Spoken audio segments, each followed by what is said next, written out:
together. And Matavuvale, where every player stands tall for themselves and their community. And it's about sharing those incredible stories. Join us every week For all the sporting action from across the Pacific. Your Pacific sporting journey starts here. A landmark discovery has been made in the deep waters off the Fiordland coast. For the first time, researchers have filmed forests of protected red and black coral. I'm from Papua New Guinea, so my Abras and my Noggers will tell me my stories, but then you go into schools and you don't see those stories.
The Tvwan News is proudly brought to you by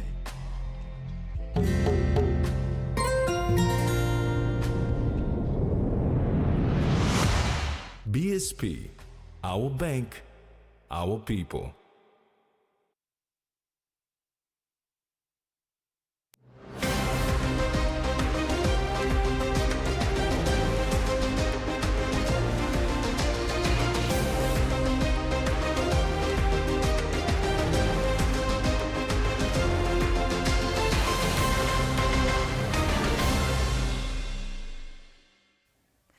Hello and welcome. This is TV1 News and I'm Carol Kidu Jr.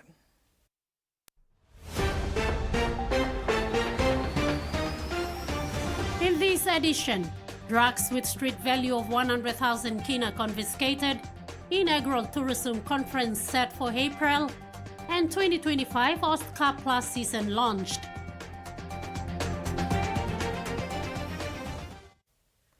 A dawn raid by an active community policing unit or CPU in Ward 4 of Miss Village in North Ambenov local level government area of Madang province recently led to the confiscation of a huge quantity of marijuana and cannabis drugs worth around 100,000 kina in street value. The two suspects, including the owner of the drug, escaped into the bushes as soon as they noticed the CPU members approaching the house they were living in. However, the CPU members managed to impound all the drugs that were hidden inside the building. According to the spokesman of the CPU, the drugs are believed to be destined for Jayapura in Indonesia to be exchanged for firearms. Police officer in charge of Community Policing Unit in Madang, Senior Sergeant Nelson Mape, has identified the prime suspect as Doni Gawi from East Sipit province and was residing with a local from Miss Village near Madang town. Whilst there, he was involved in smuggling and selling drugs. Senior Sergeant Mape, on behalf of the Madang Provincial Police Commander, Acting Superintendent Robert Buin, who initiated the CPU concept, praised the good work of the Ward 4 CPU members of Miss Village.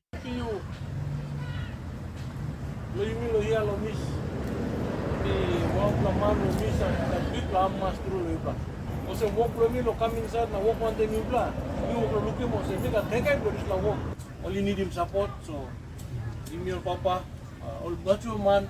You got one you can survey or one you can professional play you. Give him this the survey play help him no.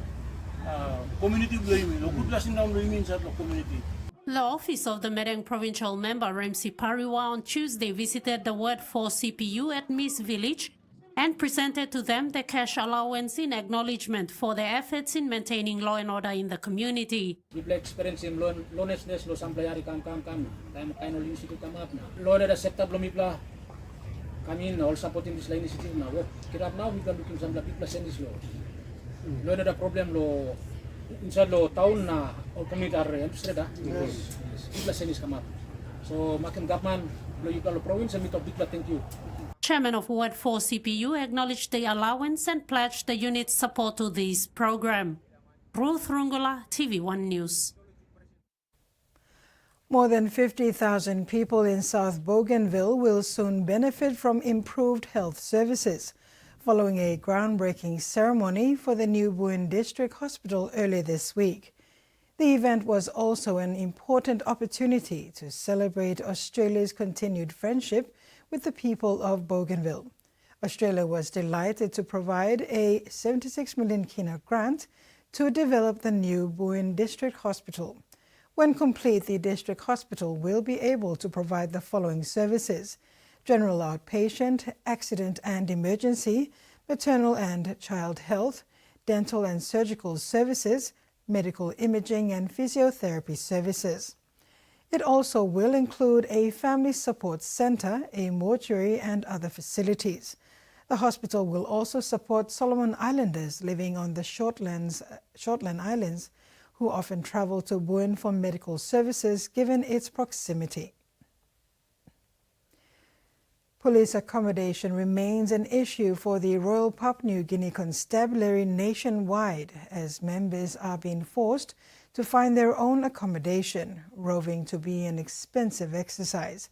Assistant Commissioner of Police for Northern Command Peter Guinness therefore condemned public negative perceptions towards the recently built temporary 10-man barracks for Madang Police, stating that they were positively contributing towards alleviating some of the challenges that the RPNGC and Madang Police Force face.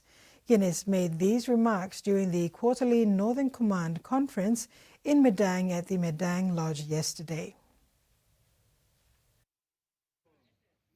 With members of the Northern Command gathered in Madang, Boss of Northern Command Peter Guinness acknowledged accommodation issues in the Royal PNG Constabulary. Cost is a big problem within the organization, and we cannot afford to continue to pay for them being lodged in lodges because it's a very expensive exercise. For them to do what they've done is something that I really appreciate, and I applaud them for doing the right thing in supporting police to support them.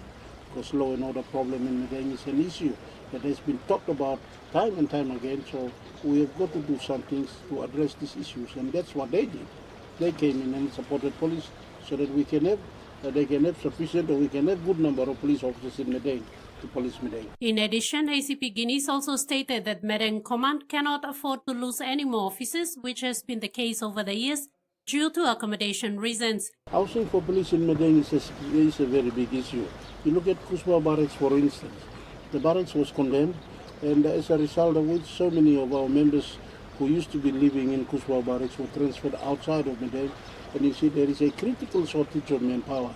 And we cannot, and I cannot afford to lose, 10 members or 20 members, single members in Madang and get them posted elsewhere because, law and order issue is a critical problem in Madang and elsewhere. He applauded Madang Provincial Police Commander Acting Superintendent Robert Buin for his continued efforts in maintaining active relationships with the provincial government and communities in addressing and maintaining law and order issues in the province.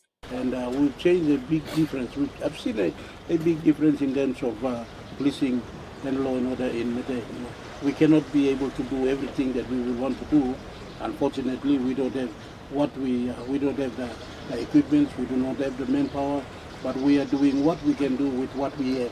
And the PPC is, I'm proud that I have an very active PPC and is supporting policing in Madang. Guinness also acknowledged external support and is aware of the 20 vehicles and 8 dinghies in Leh, purchased by the provincial government for Madang Police, soon to be dispatched.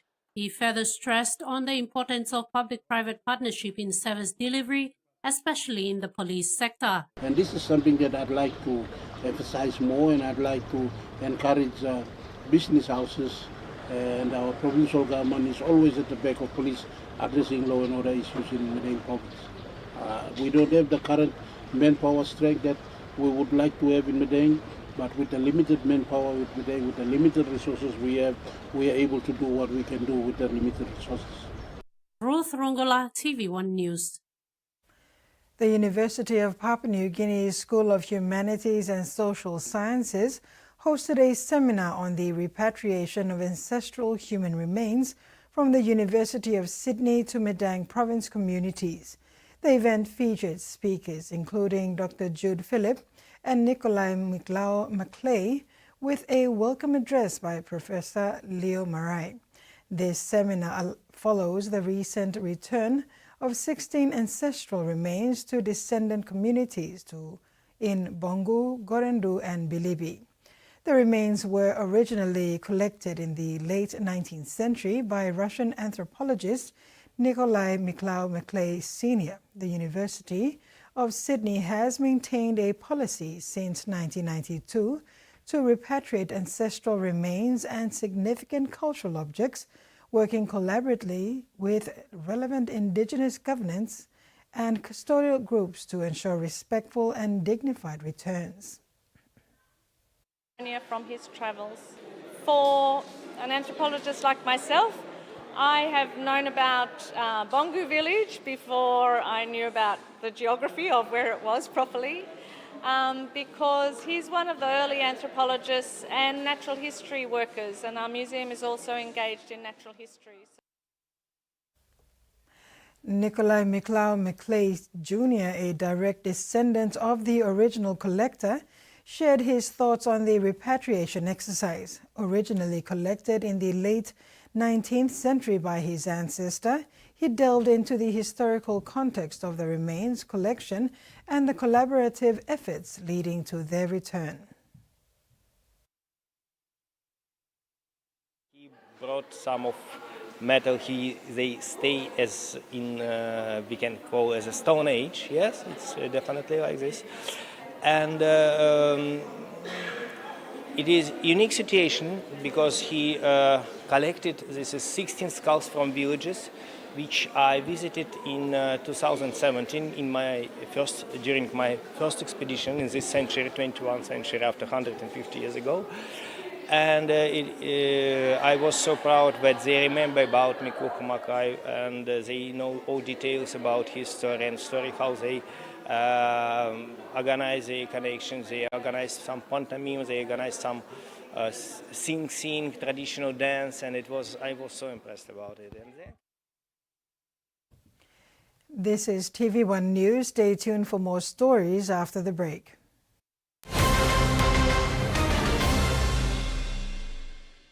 Experience a convenient and smarter way to do your banking with BSB Mobile Banking. You don't have to leave the office or your home to pay for bills. You can view your account balance, transfer funds, top up phone credits, or purchase Easy Pay units wherever you are. Visit your BSB branch today to register now for BSB Mobile Banking. BSB Mobile Banking, the smarter way to bank. BSB, our bank, our people. A true champion is measured by their courage, their determination, and their passion to never give up and to always keep trying.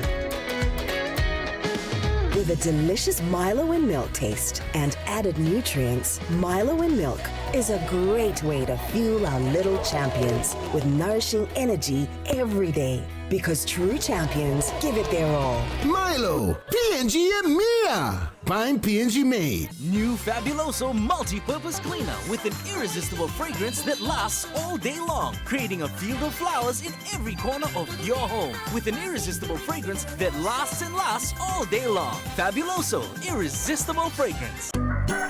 For Simon, life is simple. Dreams seem distant, yet hope remains.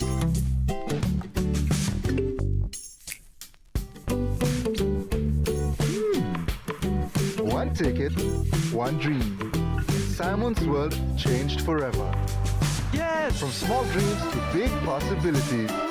One Top Jackpot is here for everyone. Win big every day. Meet the bank for everyone, everywhere. As People's Microbank, we were proud to be a bank for the people. Now as National Banking Corporation, we are bringing modern banking to all in Papua New Guinea. With more branches and our friendly staff ready to assist you in more places, we are making money matters simple and fair. So wherever you are, however you say it, say hello Better Banking. Learn more at nbcpng.com.pg. We are just moments away from rugby league history. Oh, my goodness! Oh, shot! He's away. He puts the foot down. No way! What a tackle! They're back in town. Razzle dazzle. This show was made for fame. Oh, there's a strong shot. Exceptional. That is superb. That is South Sydney at their best. Exhilarating. Viva Rugby League. There's your magic.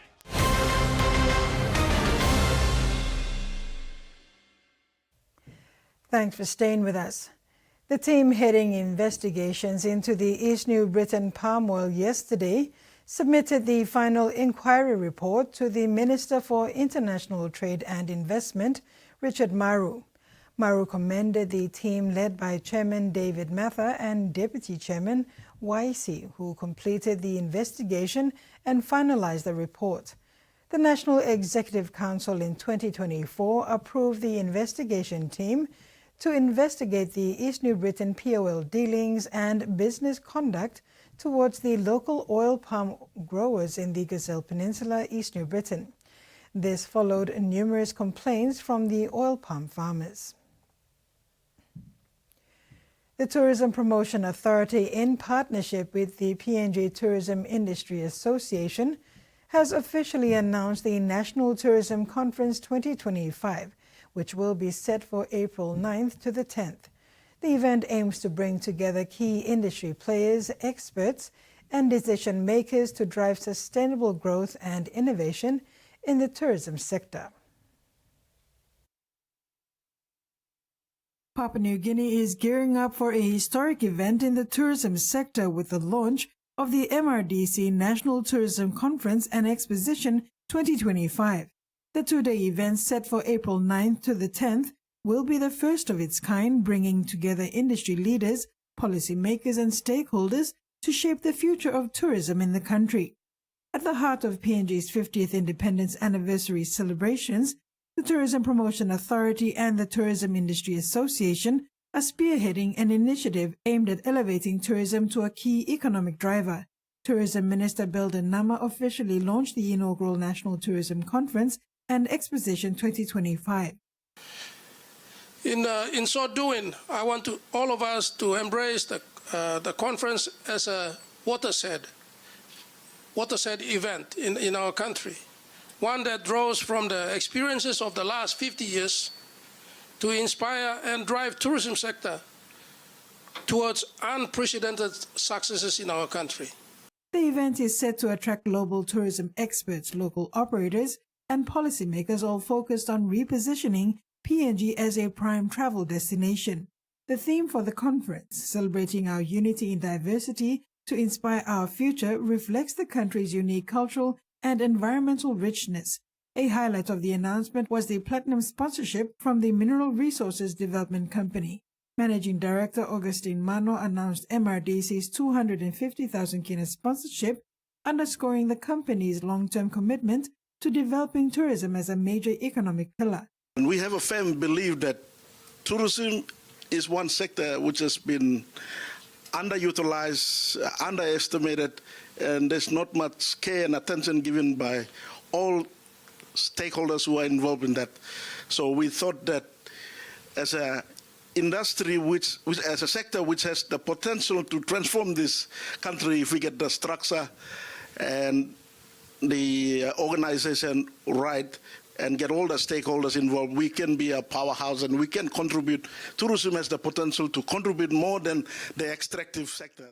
MRDC has played a key role in sectors such as hospitality and aviation, and its partnership with the Tourism Promotion Authority aims to foster tourism-led economic growth, creating opportunities for local communities. With strong backing from both the public and private sectors, the MRDC National Tourism Conference and Exposition 2025 is poised to be a game-changer for PNG's tourism industry.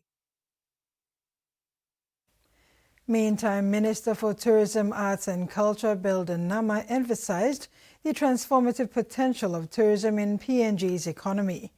He highlighted the sector's historical underfunding and outlined a vision for its revitalization. He said tourism has been neglected for too long. Last year, the sector received a mere 25 million kina. This year, it's 30 million kina, and he was expecting at least 300 million kina. With proper funding, tourism can empower SMEs and even support local festivals like the Milimbe Canoe and Kundu Festival and truly transform the nation. When our people are fully engaged in this industry, and I thank MRDC for the initiative. We have never had any backing from a business house or from a state-owned organizations like this, but this is a private company that's coming in. This is a big step in the right direction. And this will really boost tourism in our country. Once we have little people engaged, no one will be busy about law and order situation in this country. And now the finance news. The kina closed unchanged at $0.2487 in the interbank market. At Bank South Pacific, our kina was buying $0.2412, $0.3847 Australian dollars, $0.2248 euro, and 35.80 Japanese yen. Looking at commodity prices at New York close, all closed lower except cocoa and crude oil closed higher, and palm oil closed the day unchanged.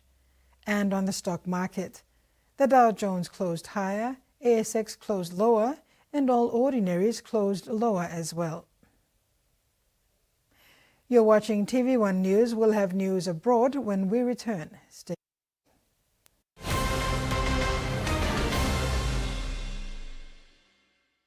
Convenient and smarter way to do your banking with BSB Mobile Banking. You don't have to leave the office or your home to pay for bills. You can view your account balance, transfer funds, top up phone credits, or purchase easy paid units wherever you are.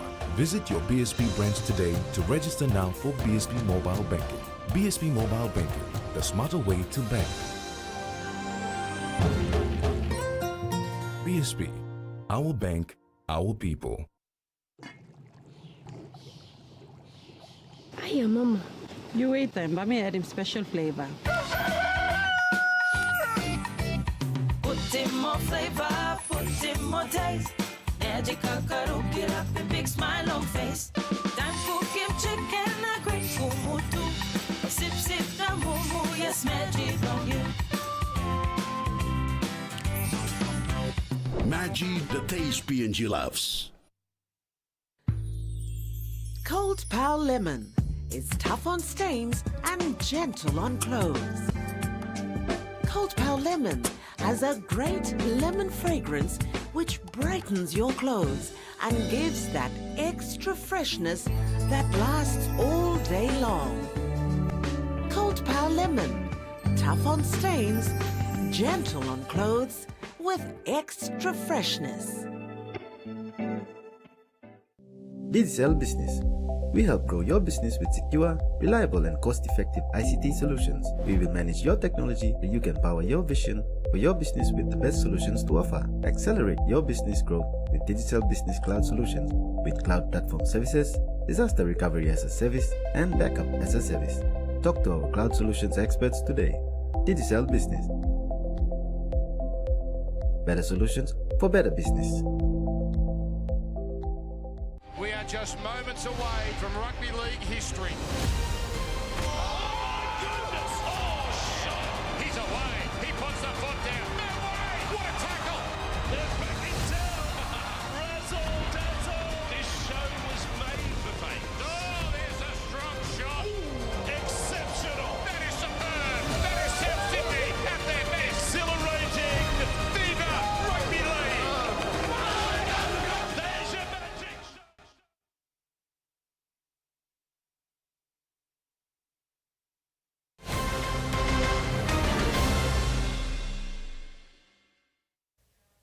Welcome back. Deepfake audio has become cheaper and easier to produce than ever before. As the federal election approaches, voice clones of politicians is a unique threat, with the ability to fool even the most ardent political supporters. This is Jackie Lambie country, Burnie, Tasmania. So what do voters here think of this? G'day Tasmanians, it's Senator Jackie Lambie here. I want to make a pledge that if re-elected, I'll fight tooth and nail to move the national capital from Canberra to Tassie, where it bloody well belongs. What do you think of that? Good on her. I like her. She's good value. I like Jackie Lambie, she's very forthright. The Senator's voice is recognisable and unique. The only issue, this robocall was made with artificial intelligence. ABC News Verify, with the Senator's permission, cloned her voice and made up the announcement. What if I told you that was AI generated? Really? That shocked me, yeah. I think to start with, I was a little bit like, this isn't quite right. Jackie Lambie herself finding the experience alarming. It's scary. It is really scary that they're this close to sounding like Jackie Lambie. It's only going to be a matter of months, I'd say months, before they have it exact. ABC News Verify produced the voice clone using a standard laptop with no technical assistance and at little cost. It demonstrates the danger of a technology that's become easy to use but difficult to detect. There's always an arms race between the good guys and the bad guys. We should absolutely expect that detection technology will get better, but we should also expect that it's never going to be perfect. The lack of visual cues in fake audio makes it more difficult for voters to discern if what they're hearing is genuine. Their best recourse? Checking official sources. From Canberra to Tassie, where it bloody well belongs. I could have just said that myself. Severe tropical cyclone Alfred is now a Category 4, but is still well off the coast of Mackay and Rockhampton in the Coral Sea. The Australian Weather Bureau says it is too early to say if it will track closer to the mainland. But as a precaution, some islands have been evacuated, with gale force winds expected to impact over the weekend. This couple got to say "I do" just in the nick of time, tying the knot on Great Keppel Island, then told to flee. Everyone else is gone, we were just the last one still there. Cocktail sunsets, a distant memory. On the way out, though, a few of the main beaches have been washed out already, so yeah, it's already beginning. Tourists and island workers were all ferried off as the weather started to turn. We're still going to get a fair bit of high wind and swell. So we made the call about midday yesterday that we're going to cease all ferry operations until at least Monday. Yeah, I think they just took the best option, I guess, and everyone's safe now. It was quite intense walking down to the beach and being like, oh, this isn't that great right now. In the harbour on the mainland, boaties are also taking precautions. We've secured our vessels and also done preparation around our yard. With any event like this, it's unpredictable. Severe tropical cyclone Alfred is slowly spinning around 830 kilometres northeast of Rockhampton, with wind gusts of up to 230 kilometres an hour at its core. Modelling is varied though, so it's hard to predict what's next. It may move to the southwest towards the Queensland coast, but may also move to the southeast instead, away from the Queensland coast. Either way, it's already creating a powerful swell, much to the delight of surfers off the Bundaberg coast, used to calm waters. Very big waves, also choppy. A bit rough today, like a washing machine. It is a rapidly changing situation. At the moment, it looks like it's moving away from the coast, but we don't want to be complacent. The SES is urging residents to secure their yards just as a precaution. We don't want missiles being flown around by strong winds. Mother Nature is as unpredictable as ever. Humpty Doo is home to Australia's biggest barramundi farm. For around 30 years, the weekly harvest was just 6 kilograms, but now it is 130 tonnes. Australia's best known fish, barramundi, suitable for sashimi to the backyard barbie. And more Australians are developing a taste for it. But this plate is a fair journey from where it's grown on a farm halfway between Darwin and Kakadu. Humpty Doo Barramundi produces almost half of the farmed barramundi in Australia. The Richards family started on a failed rice plot 30 years ago. In the early days, they produced a mere 6 kilograms of fish a week. Owner Dan Richards says it's now around 130 tonnes. The growth in Humpty Barramundi has been in response to domestic demand for responsibly produced saltwater Australian barramundi, and so that's really underpinned our growth over a long time. You know, the business is 20,000 times bigger than it was in the first year of operation. Loans totalling around $30 million were secured through the Northern Australia Infrastructure Facility, the first operation in the Northern Territory and only the second in Australia to get such funding. So this basically enabled us to get a mortgage to build the world-leading infrastructure that we've got in place now. A lot has been spent on research and development, perfecting fish quality, farm management, feed practices and waste reduction. We're testing new frontiers of knowledge, and we think that that'll enable us to get better and to do things in better ways all the time. The federal government has announced a multi-million-dollar contract to service Australia's growing fleet of Seahawk helicopters. They will be maintained at HMAS Albatross on the New South Wales coast. The announcement comes just a week after Chinese warships carry out live fire exercises off the Australian coast. The federal government has announced it has signed a contract that's worth $313.5 million with American defence company Sikorsky to maintain Australia's growing fleet of Seahawk Romeo helicopters. Australia currently has 23 of these helicopters based here at HMAS Albatross in Nowra. Now that fleet is expected to expand by another 13 aircraft by next year. This massive multi-million-dollar contract will pay for the servicing of these aircraft, which are worth about $15 million each. Now, the Seahawk is a specialist aircraft. It's designed to hunt down submarines and has actually been dubbed the submarine killer. It's equipped with a range of specialist technology to identify submarines, including specific radar and sonar detection, as well as warheads or torpedoes that it can deploy to attack submarines if necessary.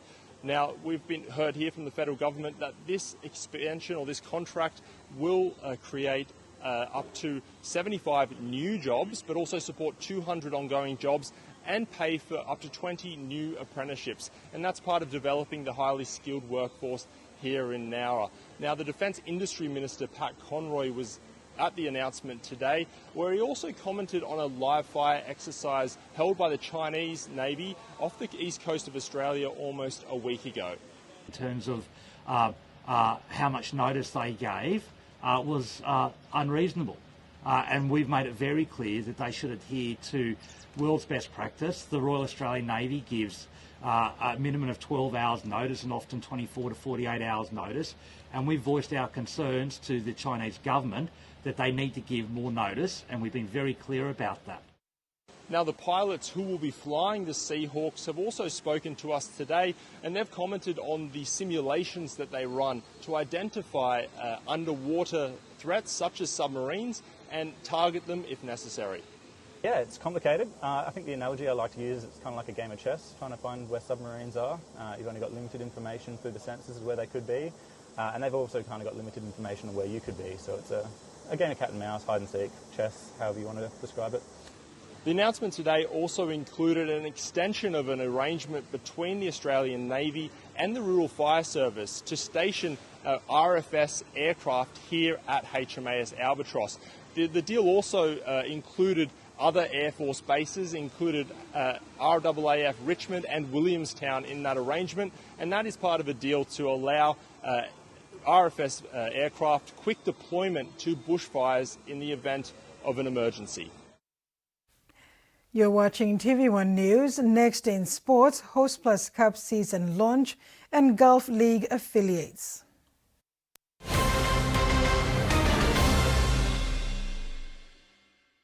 LTV has it all.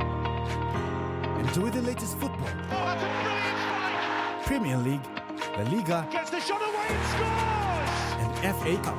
Stay entertained with HSBC Sevens, One of the most extraordinary tries. Premiership Rugby, and more. All in high definition, not to mention international and local news.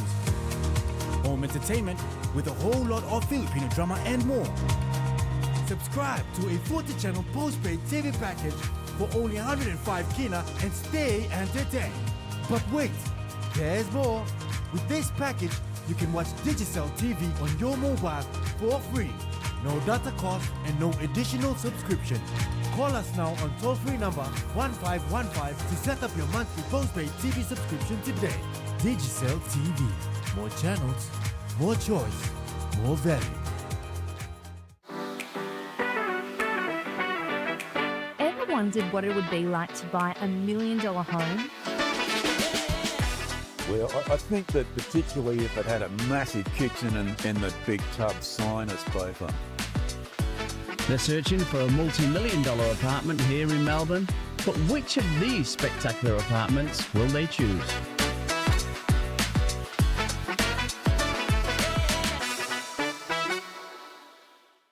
Can everybody say Mbula? Following the 2024 Pacific Break competition, we're celebrating the best musicians from across the region. We are in for such a room treat tonight. With a series of live performances from Fiji. Y'all are amazing. This week from the Solomon Islands, it's Bibao and Lona. Pacific Break concert, Bibao and Lona. Hey, hey, hey, hey, hey. We are not just a hospital player, as many people like to think. We are actually a healthcare ecosystem player worldwide. On the next Managing Asia, Dr. Prem Kumanaya, Group CEO of IHH Healthcare. The biggest growth for IHH for the next 5 years is going to come from brownfield expansion. Patients, doctors, who's harder to manage? Don't miss the next episode of Managing Asia. This March, witness the fight for survival and change. Can science bring back what was lost? Explore the astonishing world of gene editing and cloning as scientists push boundaries beyond imagination on the resurrection quest. In southern Bangladesh, refugees, farmers and elephants fight to live in the same space. Is the Freedom Corridor the answer to their conflict? As technology evolves, so do the hidden threats shaping our world. Award-winning series, Undercover Asia, returns to investigate them. This March on CNA.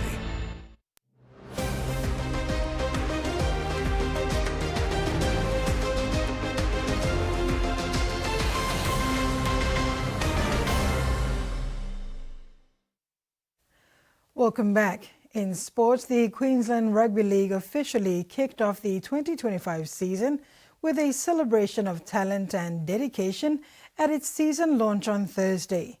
The event showcased the enthusiasm of both seasoned veterans and emerging stars from 15 Hostplus Cup teams and 12 BMD Premiership teams, all eager to make their mark in the upcoming season. Highlighting the launch was Ila Alu, the inspirational captain of the PNG Hunters, along with other captains from the Hostplus Cup, where the excitement for the opening matches was intense. Grand final, it's Norths against Redcliffe. The 2025 Hostplus Cup season is set to commence on the weekend of March 8 and 9, featuring a rematch of the grand final as North Devils and Redcliffe Dolphins face off in what promises to be an intense opening round at Bishop Park.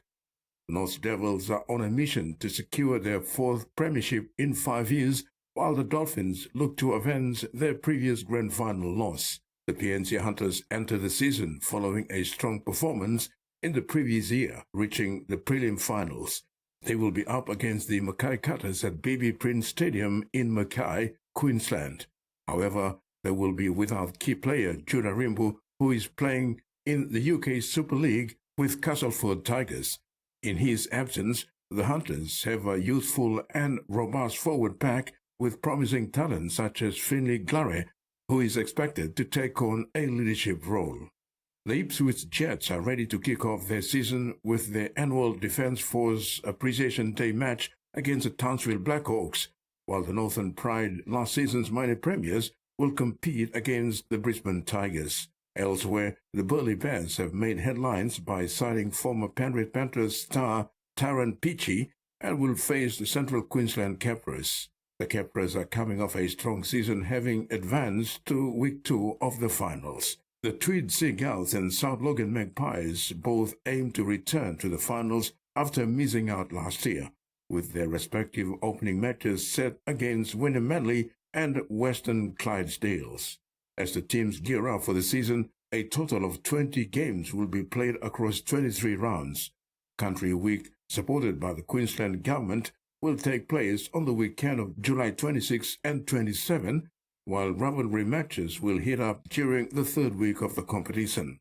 The final series will begin early September, culminating in the grand final in late September, as the entire rugby league community eagerly anticipating the action ahead. Terry Longwood, TV1 Sports. The Gulf Provincial Rugby League has made significant strides this year by confirming the affiliation of 8 local leagues to the PNG Rugby Football League. These leagues not only foster local talent, but also promote community engagement through rugby league. In an attempt to revive the game in the province, the Gulf Provincial Rugby League has gone a step ahead to affiliate its clubs with the PNG Rugby Football League. The affiliated clubs are Kerema, comprising 3 divisions, Sioposa, Milovera, West Ihu, Kikori, Tauripi, Te Kariko with 2 divisions each, and the Gulf Schools and the Juniors. With all players' registrations for 6 clubs per divisions being fully paid, league are set to kick off in April 2025 with the grand final scheduled for September. This timing coincides with the celebrations for the PNG's 50th anniversary. All grand finalists will qualify to compete in the Confederate Championships planned for October 2025 across PNG. It is crucial for teams to complete the games on schedule to showcase their abilities and to compete against other leagues. To enhance and upskill the leagues, the Gulf Games Development Officer has been directed to implement training programs for coaches, referees, trainers, and the games administrators throughout the year. This will ensure stakeholders in the game are well equipped to support and develop the sport within the province.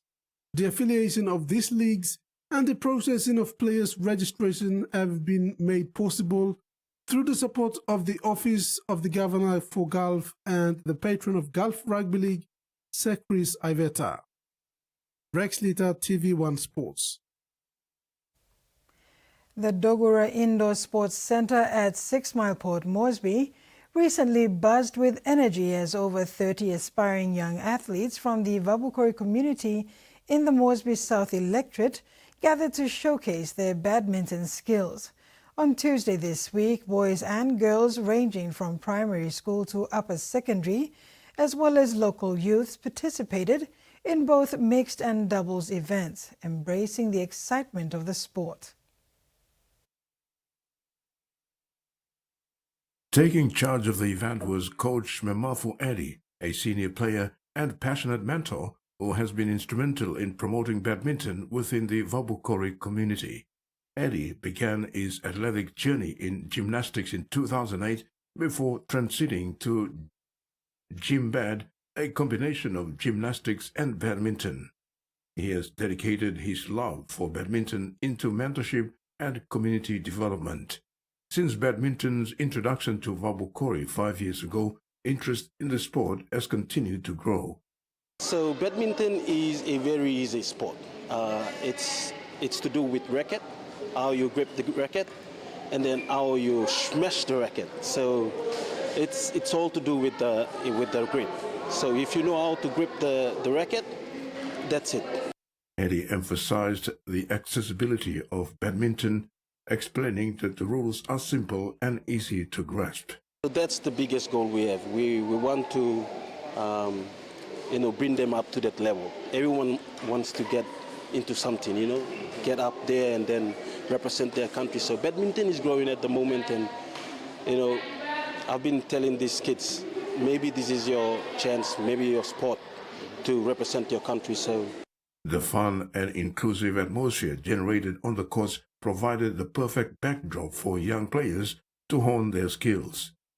The experience of playing in a proper indoor facility offered by Eddie added to the excitement, making it a truly memorable day for everyone. The primary goal of Eddie and his team is to build a strong player base and foster a lasting interest in badminton within the village. They aspire to establish formal clubs or associations that could pave way for greater opportunities, suggesting to the youth that this might be their chance to represent their community and country in future tournaments. Kila Kila Secondary School student Simon Maralava and female player Eva Maiva expressed their enthusiasm for badminton, highlighting how long they have been playing and what the sport means to them. Their testimonies serve as a testament to the vibrant culture of badminton that Eddie has cultivated in Vabukori. This organization came and introduced this sports at our village, and I saw that the game was like not many people want to play the sport, so I decided to play, to try new things, try new things in life. And so I started playing, and then I got this interest to play, so I started playing this sport. I love badminton because it's a good sport for everybody. To track progress and development, Eddie maintains a database to monitor player statistics and participation rates, which helps in understanding the growth of interest and skill within the community. Terry Longwood, TV1 Sports. The Kafana Off-Season Rugby League in Goroka, Eastern Highlands Province, successfully hosted its grand final recently. The Jailbirds defeated Watusi Crushers 4-1 to claim the title in the A-grade division. The Jailbirds from the Bihuta Correctional Services Institute lined up its best team in the Kafana Off-Season Rugby League competition A-grade grand final against the defending Goroka Rugby League champions Watusi Crushers. The eventual winners, Jailbirds, trailed 1-0 at half-time break, but recovered well in the second half to beat the Crushers 6-1 at the full-time siren. They walked home with 5,000 kina and a trophy, and the runners-up pocketed 3,000 kina. While appreciating the grand finalists and the participating teams, the official sponsor and patron of the Kafana Rugby League, Jeremiah Konisimo, said the 2025-2026 Kafana Off-Season Rugby League competition will start early in September so that the teams have enough time to play. He added, this will also give time for players to prepare for the Goroka Rugby League competition. The patron further said the highlight of the competition was that 5 players from this off-season were recruited to the Bintanga Goroka Lahanis 2025 train-on squad and 2 juniors to their development programs. He commended the Lahanis for their show of faith in the competition. Meanwhile, in the reserve grade grand final, Sipiga Kuimas defeated Lahamona Scorpions 1-0. And in the open women's grand final, Lahamona Reds defeated Western Blacks to claim the women's title. Rex Lita, TV1 Sports. Exciting weekend ahead for the Port Moresby Men's Softball Association, with the thrill of Sevens slow pitch softball action set to continue this weekend at the Bissini Diamonds.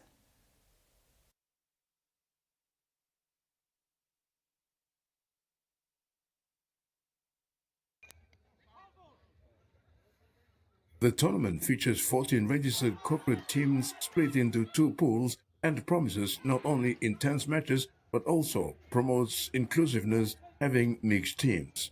The Port Moresby Men's Softball Association is grateful for Port Moresby Women's Softball for their collaboration in allowing Saturday games to occur. They thank St. John's Ambulance for joining the tournament by fielding a team and providing essential first aid services at the Diamonds throughout the tournament. This Saturday, exciting matches are set to unfold on Diamond 2.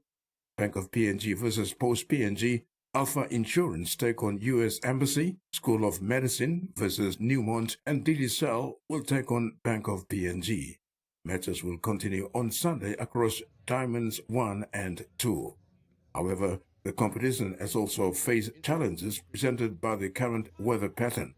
This has forced matches from last week to be rescheduled for this weekend, but again depends on the weather. Terry Longwood, TV1 Sports. And finally, Chairman of the Australia Rugby League Commission, Peter V'landys, has dismissed speculations that the NRL's Las Vegas venture is a financial disaster, insisting the American expansion could turn a profit as early as this year. Critics have questioned the cost of taking the NRL season opener to Elysian Stadium, particularly after the league's 2024 financial report showed record revenue of $744 million and a $62 million surplus, without revealing the exact price tag for Vegas. But V'landys has hit back at claims the event is draining the league's coffers, insisting it's been a worthwhile investment. In fact, it's cost less than launching a season in previous years. He said last year's event gave them momentum, driving record attendance and viewership throughout the season, and added that they could even turn a profit this year. If not, the loss will be small, unlike past season launches that cost plenty with little impact, V'landys concluded. And that ends the sports segment. Now for the weather forecast.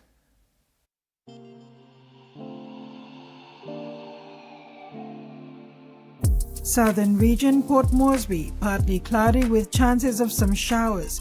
Alotau, cloudy periods with showers and possible thunderstorms. Momase Lay, cloudy periods with showers at times and possible thunderstorms.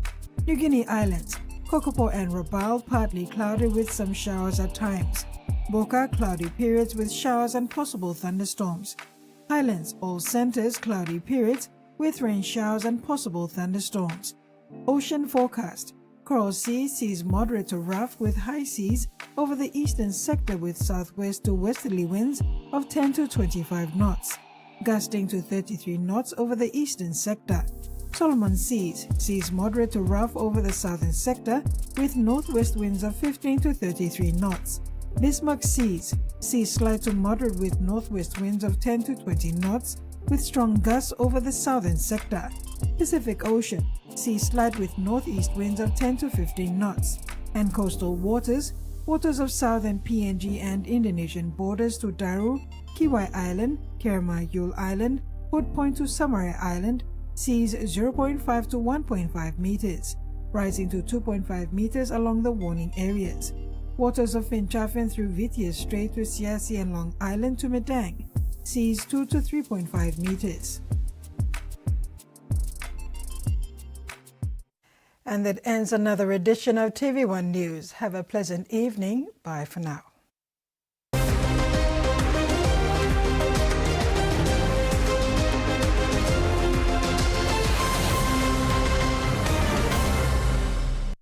The TV1 News was proudly brought to you by